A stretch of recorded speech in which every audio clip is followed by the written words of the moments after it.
Hello friends, तो बहुत बहुत स्वागत है आपका हमारे यूट्यूब चैनल पे। तो भैया, और रूस ने काफी अच्छा ऑफर दिया है इंडिया और चाइना को काउंटर करने के लिए अमेरिका को। देखो, जब से डोनाल्ड ट्रंप अमेरिका के राष्ट्रपति बने हैं भाई, तबाही मचा दी है। ये टैरिफ वो टैरिफ, पता नहीं कौन कौन सा टैरिफ, और रशिया पे ऑलरेडी उन्होंने प्रतिबंध लगा दिया जब से रशिया ने यूक्रेन वॉर छेड़ा है। ठीक है, क्या ऑफर है, तमाम सारी चीजें इस सब वीडियो में डिस्कस करेंगे। ठीक है, तो बने रहिएगा वीडियो के अंत तक।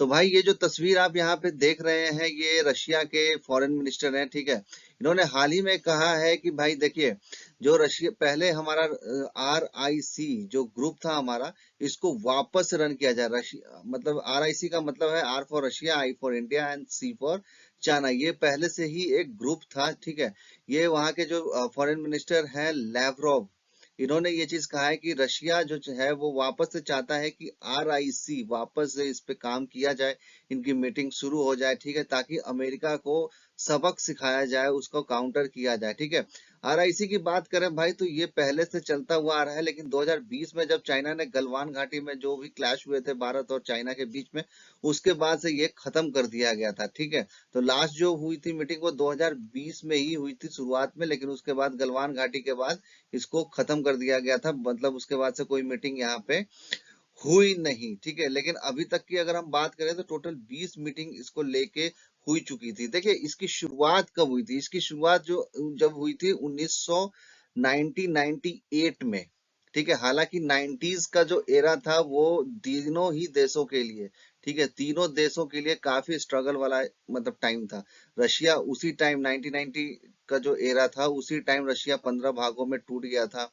इंडिया के पास भी पैसे नहीं थे, तो अपना जो सोना है ये यूके में जाके इनको गिरवी रखना पड़ा था हमारे को, ताकि हमारी इकोनॉमी चल सके। ठीक है, चाइना में भी उस टाइम पे विरोध हुआ था कि हम डेमोक्रेटिक कंट्री बनना चाहते हैं। ठीक है, इसके बारे में चाइना ने हमेशा यूएस को क्रिटिसाइज किया कि उन्हीं के कहने पे ये सारी चीजें हुई थी। तो होता क्या है भाई कि 1998 में 1998 में जब अटल बिहारी वाजपेयी जब वो भारत के प्रधानमंत्री थे, उस टाइम रसिया के प्रधानमंत्री प्रीमाकोव भारत के दौरे पे आते हैं और यही ऑफर करते हैं कि हम तीनों कंट्रीज को RIC ही ग्रुप बनाना चाहिए। ठीक है, जिसमें रशिया, इंडिया और चाइना शामिल होगा, और इससे हम अमेरिका को काउंटर कर पाएंगे। ठीक है, और इसकी शुरुआत भी हो गई थी 1998 में। ठीक है, उसके बाद बहुत सारी मीटिंग्स हुई, 20 बार तो हम मीटिंग कर चुके हैं, मिल चुके हैं, सारी चीजें हुई। ठीक है, और काफी अच्छा प्रोसेस हो रहा था, प्रोग्रेस हो रहा था इसमें। बट फिर बाद में जो क्लैश हुआ, गलवान क्लैश के बाद फिर हमने इस मीटिंग को रद्द कर दिया। हालांकि पहली बार 2017 में इस मीटिंग को रद्द किया गया था, जब डोकलाम के अंदर चाइना ने अपनी हकामत की थी और भारत के खिलाफ वहां पे सेना लेके आ गया था। तो 2017 में भी ये डिस्कशन, जो ये मीटिंग है, इसको रद्द किया गया था। ठीक है, लेकिन 2024 मीटिंग में जब ये ब्रिक्स सम्मेलन जब हुआ, जो कि कजान के अंदर हुआ था, उसके अंदर पुतिन साहब ने काफी कोशिश की थी कि ये दोनों ही नेता जो है पास में आ जाए, और ये सक्सेसफुल भी हो गए थे।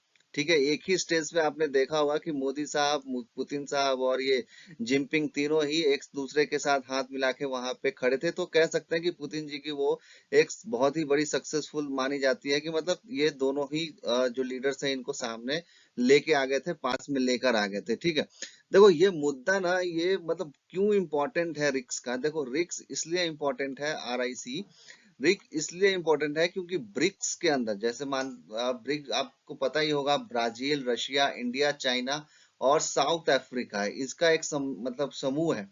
ठीक है, मतलब साउथ अफ्रीका भी है इसमें, ब्राजील भी है, और रशिया, इंडिया और चाइना तो है ही। इसमें क्या हुआ था कि 2024 के अंदर ये डिसाइड हुआ था कि हम ना ब्रिक्स जो है एक अपना करेंसी लेके आएगी। अपना करेंसी लाने का मकसद ये था कि जो भी दुनिया में व्यापार होते हैं अभी करंट में, वो अमेरिकन US डॉलर पे हिसाब से होते हैं। मतलब कि आप समझिए कि 100 रुपए का अगर कहीं पे भी व्यापार हो रहा है, बिजनेस हो रहा है, काम हो रहा है, तो उसमें से 60 से 65 रुपए का जो व्यापार है वो US डॉलर पे ही होता है भाई। मतलब इसका परसेंटेज 60 to 65% का इसका वर्चस्व है। आप इसी बात से अंदाजा लगा सकते हैं कि US का जो डॉलर है कितना मजबूत है और कितना यूज में आता है।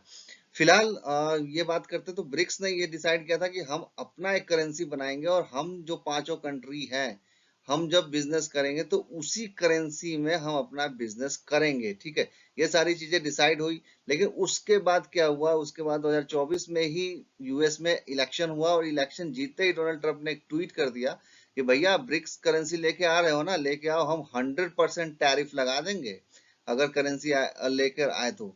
100% टैरिफ की वजह से बहुत सारे जो कंट्रीज थे उसमें हमारा इंडिया भी था, इसने भी अपने पैर पीछे खींच लिए, और ब्रिक्स का जो करेंसी है वो शायद अभी होल्ड पे चला गया है। तो कब तक इस पे एक्शन लिया जाएगा ये तो वक्त ही बताएगा, लेकिन फिलहाल इसको होल्ड पे कर दिया गया है। देखिए भाई, ये जो स्क्वाड है ना, 2020 में जब गलवान वैली हुआ, ठीक है, उसके बाद हमने रिक जो था हमारा, इसको सस्पेंड कर दिया, हमने मीटिंग नहीं की। इसका क्या हुआ, इसको बंद करने से क्या फायदा हुआ? देखिए, इससे को बंद करने से कोई फायदा नहीं हुआ। अमेरिका हमेशा से चाइना को काउंटर करना चाहता था, ठीक है। तो जब ये 2020 का जब ये घटना हुआ तो अमेरिका के पास एक चीज मिल गई कि भैया देखो वहां पे ये चीज हो गई है, भारत को अपने पक्ष में कर लो। इसने क्या किया, इसने एक क्वाड बना दिया कि भाई हम क्वाड बना लेते हैं, क्वाड में आप शामिल हो जाइए, ठीक है। इसमें इसने क्या किया, किस किस कंट्रीज को रखा, तो खुद तो रहा ही, इसके अलावा इसने जापान को इसमें शामिल किया, ठीक है। उसके अलावा इंडिया को इसने, इंडिया रहा, इसके अलावा ऑस्ट्रेलिया भी स्क्वाड का हिस्सा रहा। तो हम चारों मिल के जो है काउंटर कर लेंगे, किसको, चाइना को हम काउंटर कर लेंगे। और चाइना के साथ भारत के रिश्ते खराब हो रहे थे 2020 के अंदर, 2017 के अंदर हुआ। तो और वैसे भी चाइना देखिए हमेशा भारत को काउंटर करने के लिए कुछ ना कुछ तो है वो करता रहता है। खास करके जो भारत के पड़ोसी देश है उसके साथ भी आपको पता ही है किस तरीके से बांग्लादेश में अभी वो इन्वेस्ट कर रहा है। पाकिस्तान के अंदर अभी उसने कह दिया है कि हम 5th जनरेशन का फाइटर जेट आपको दे रहे हैं 50% डिस्काउंट पे, ठीक है। तो ये सारी चीजें चाइना हमेशा से भारत के लिए करता रहा है। तो भारत ने भी उस टाइम पे क्वाड का हिस्सा बन लिया कि भाई चलो हम क्वाड बन जाते हैं, ठीक है। लेकिन इसमें यूएस की अगर आप देखें ना, तो यूएस की अभी हालत अगर किसी कंट्री से खराब है तो वो चाइना ही है भाई, क्योंकि चाइना अभी दुनिया की सबसे बड़ी इकोनॉमी के रेस में बना हुआ है, और यूएस को डर है कि भाई उसका जो वर्चस्व है, देखो यूएस का हमेशा से स्टैंड रहा है फर्स्ट, मतलब कि हर चीज में हम फर्स्ट होने चाहिए, चाहे वो मिलिट्री पावर हो, चाहे वो इकोनॉमी हो, चाहे वो जीडीपी हो, किसी भी सेक्टर में हम ही नंबर वन हो, बाकी कोई नंबर वन ना हो। चाहे वो ऑटोमोबाइल सेक्टर हो, मैन्युफैक्चरिंग सेक्टर हो, किसी भी सेक्टर में आप जाइए, डिफेंस का सेक्टर आप उठा के ले लीजिए, हर जगह अमेरिका यही चाहता है कि हम नंबर वन रहें, नंबर टू कोई रहे, लेकिन नंबर वन और नंबर नंबर टू का जो गैप हो वो बहुत ही ह्यूज गैप हो, मतलब नॉर्मल गैप ना हो। इसी वजह से इसको एक ऐसा दोस्त चाहिए था जो चाइना को काउंटर कर सके, और इसने इंडिया के साथ ये चीजें की और इंडिया को अपना दोस्त बना लिया और इस क्वाड के अंदर शामिल कर लिया, ठीक है। लेकिन इससे कुछ ज्यादा फायदा इंडिया को हुआ नहीं है भाई। टू बी फैक्ट अगर हम बात करें तो कुछ भी फायदा नहीं हुआ क्वाड में। अभी हमने जो ऑपरेशन सिंदूर किया, आप ही बताइए ऑपरेशन सिंदूर में कौन सी कंट्री भारत के डायरेक्ट सपोर्ट में आई, या क्वाड की ही आप बात कर लीजिए, क्वाड में ही कौन सा कंट्री आपको सामने से दिखा है जो सपोर्ट, खुलकर सपोर्ट करने आया हो भारत को कि चलो हम कर देते हैं, आपके साथ हम हैं? ऐसा हुआ नहीं, ठीक है। लेकिन ये भी एक सच है कि भाई रशिया के साथ तो हमारे रिश्ते बहुत अच्छे हैं, लेकिन चाइना के साथ हमारे रिश्ते अच्छे नहीं है। तो क्या एक टेबल पे इंडिया और चाइना बैठ सकते हैं? बिल्कुल बैठ सकते हैं भाई, बस एक ही चीज है कि रशिया को यहाँ पे ओनरशिप लेनी पड़ेगी, और इसको कहना पड़ेगा कि भाई ठीक है हम तीनों बैठ सकते हैं, लेकिन शर्त है कि जो तुम पाकिस्तान को सपोर्ट कर रहे हो ना बिना काम का भारत के खिलाफ, वो बंद कर दो भाई। और जो पाकिस्तान को तुम हथियार दे रहे हो, जो डिप्लॉय कर रहे हो, वो बंद कर दो, तभी हम आगे डिस्कस करेंगे इस पे। देखो भाई, अभी फिलहाल हम बात करें तो भारत के दो सबसे अजीज दोस्त हैं, एक तो इसराइल है और एक रशिया है, ठीक है। इसके अलावा भी बहुत से कंट्रीज हैं, लेकिन हम मेनली अभी इन्हीं दो कंट्रीज पे बात करते हैं। देखो, अभी जो हमने ऑपरेशन सिंदूर किया, आप एक बात बताइए, ऑपरेशन सिंदूर के अंदर आपको इन दोनों कंट्री से कोई सपोर्ट मिला था? नहीं मिला था। रीजन क्या है, मैं आपको बताता हूं। जब गाजा पे इसराइल ने अटैक किया था तो भारत ने बोला था कि हम आतंकवादियों के खिलाफ आपके साथ खड़े हैं, बस।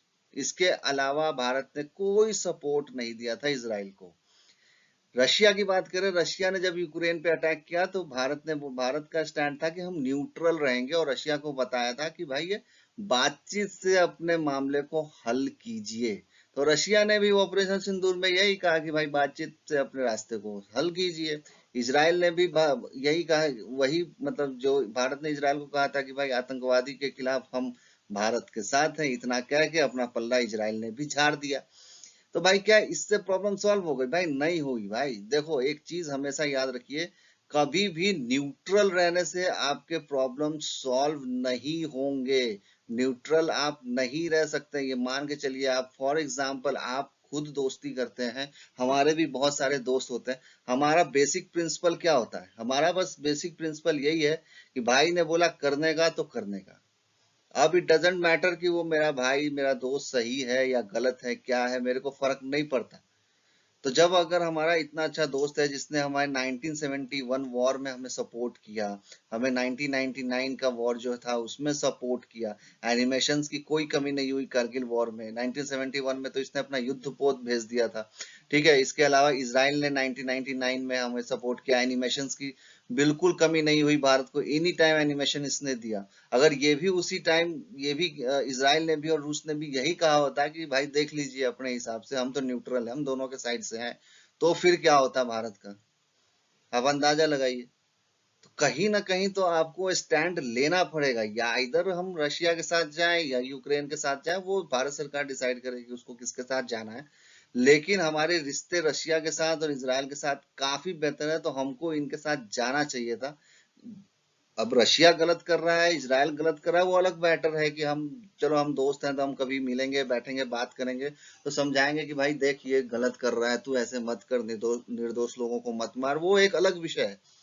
लेकिन अगर मेरे दोस्त ने बोल दिया है कि नहीं फिर भी मुझे ये करना ही है, तो एक दोस्त का यही फर्ज होता है कि भाई चल ठीक है, भाई ने बोला करने का तो करने का। वैसा सपोर्ट पाकिस्तान ने किसको किया? टर्की। टर्की क्यों आया पाकिस्तान के सपोर्ट में? अजरबैजान क्यों आया पाकिस्तान के सपोर्ट में? एकदम खुल के आया भाई, एकदम खुल के आया टर्की और अजरबैजान। इवन इस टर्की ने तो अपने ड्रोन्स तक पाकिस्तान को सप्लाई किए थे ऑपरेशन सिंदूर में। लगातार ड्रोन सप्लाई होते रहे टर्की से, क्योंकि पाकिस्तान इकलौता एक देश है जो सीधा कहता है कि हम इसराइल को नहीं मानते, इसराइल कोई देश ही नहीं है। तो वैसे भारत को भी अपना स्टैंड क्लियर करना पड़ेगा कि हमको रशिया के साथ रहना है, हमको इसराइल के साथ रहना है, हमको अपनी दोस्ती बना के रखनी है। तभी कोई आगे आने वाले टाइम पे हमें सपोर्ट करेगा, खुलकर आएगा हमारे सामने, खुलकर हमें सपोर्ट करने के लिए आगे से आएगा, ठीक है।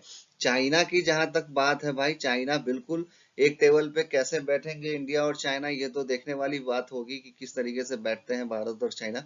लेकिन ये जो कॉन्सेप्ट है RIC रिक, जिसको TROKIA ट्रोकिया भी बोला जाता है, ठीक है, ये भी एक बहुत, देखो अभी टॉप 10 कंट्रीज की अगर आप बात करते हैं, चाहे वो इकोनॉमी में आप देख लो, GDP में आप देख लो, ठीक है, में डिफेंस सेक्टर में आप देख लो, तो इंडिया रशिया टॉप 10 में तो आते हैं। इंडिया हो, रशिया हो और चाइना हो, ये तीनों टॉप 10 में आते हैं। और इवन बहुत सारे ऐसे सेक्टर्स हैं जिसमें ये तीनों कंट्री टॉप 5 में भी आती है। तो अगर ये तीनों का ग्रुप बन जाता है और सक्सेसफुली ये चल जाता है, तो आप समझिए कि कितना फायदा होएगा तीनों कंट्रीज को। लेकिन वही है कि भाई चाइना के जो ट्रैक रिकॉर्ड हैं वो डराते हैं, धोखा देने वाली जो नीयत है चाइना की, वो बिल्कुल डराते हैं, ठीक है। चाहे मतलब किसी भी चीज को ले लो आप, 1962 का युद्ध ले लो, या उसके बाद फिर जिस तरीके से पाकिस्तान को सपोर्ट किया जा रहा है, अभी 5th जनरेशन फाइटर जेट दिया जा रहा है, CPEC पाकिस्तान के अंदर बनाया जा रहा है। इसके अलावा बांग्लादेश, नेपाल को जिस तरीके से चाइना ने लोन्स दिए हैं, भले ही हाई इंटरेस्ट पे दिए हैं, उसके बाद श्रीलंका के अंदर जिस तरीके से उसने तबाही मचाई, तो सारी चीजें हैं। लेकिन इन सबको छोड़ के क्या भारत इसके तरफ जाता है, रिक के तरफ? ये भी एक देखने वाली बात है होगी।